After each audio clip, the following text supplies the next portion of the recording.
Hello Kobo Social and welcome to Christie's Hong Kong. My name is Sabrina and I'm excited to show you around our modern and contemporary exhibition art space.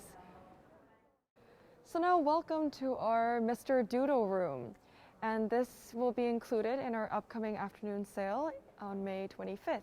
So come with me. So here in this room we have a series of works by Doodle, and it is also titled Caravan Chaos. And the reason why it's called Caravan Chaos is because every single piece in this room has been cut up from a caravan. So we have this middle installation here to tell you exactly where the pieces come from. It could be the side of the caravan, it could be the door. The door is actually over here, so I think we can take a closer look at this as well. You even have the doorknob on this, so it's very interesting to see how we have these huge collection of Doodle's work. And for Mr. Doodle, we usually know him as an artist who would pick up a marker, he would start creating works and very spontaneous. But in this particular series of work, he actually uses spray paint. So something different from his usual, medium.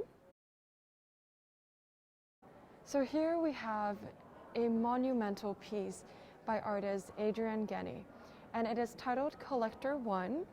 There's 4 different collectors in this series, and this is the number 1. Here we have a man who is sitting on his own in solidarity on a sofa, surrounded by piles of paintings overflowing, almost so much that it's going to spill out of the painting itself, and set against this very crimson, beautiful backdrop. I think what's so incredible about this piece is his use of technique and colors. For example, if we look at the frame up close, you can see he has this kind of Richter style technique, as if it was pushed through a squeegee. You have paint dripping all over from top to bottom, creating this very abstract blurred effect. And as well as the gold color frames that you can occasionally see that flashes through. These are just very clever plays of color from Genny himself. So Adrian Genny is a very interesting artist. Originally from Romania, he draws a lot of inspiration from historic events and historic paintings. So here we have Kusama's iconic pumpkin that needs no introduction at all. And this is created in 2017. And as you can see, it is covered in very beautiful iridescent mosaic tiles. And I think this needs no introduction because when we see pumpkin, we know this is Yayo Kusama. And what's so wonderful about this, that on top of it being a pumpkin, it also includes this dots of, infinity dots, which is essentially, I would say, the key motifs of Kusama's work. And this year, we have an incredible lineup of female artists on offer.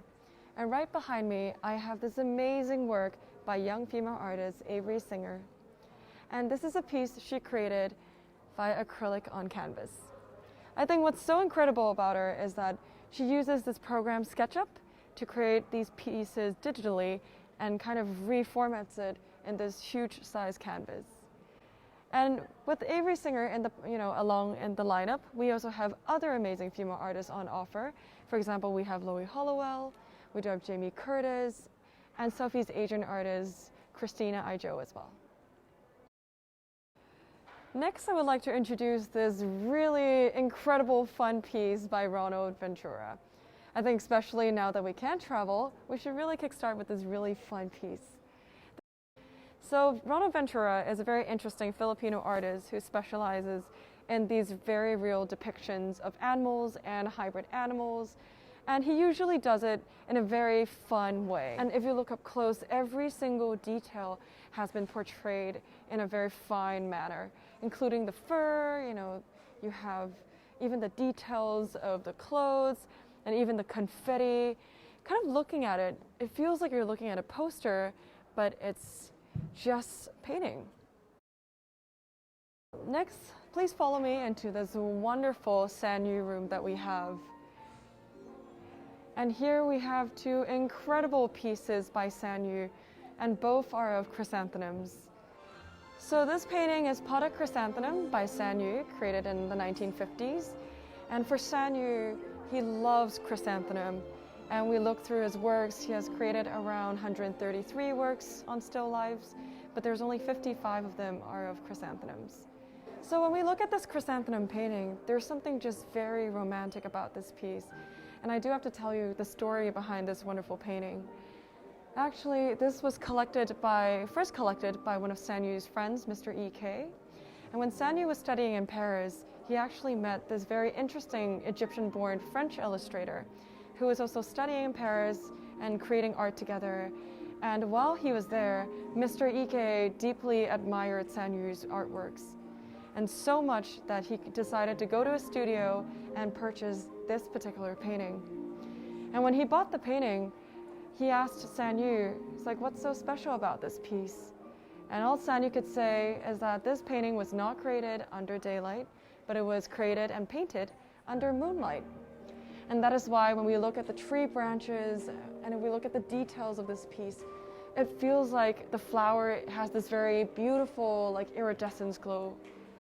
So right opposite our 1950s potted chrysanthemum, now I'd like to show you our wonderful piece by Sanyu as well, right opposite it.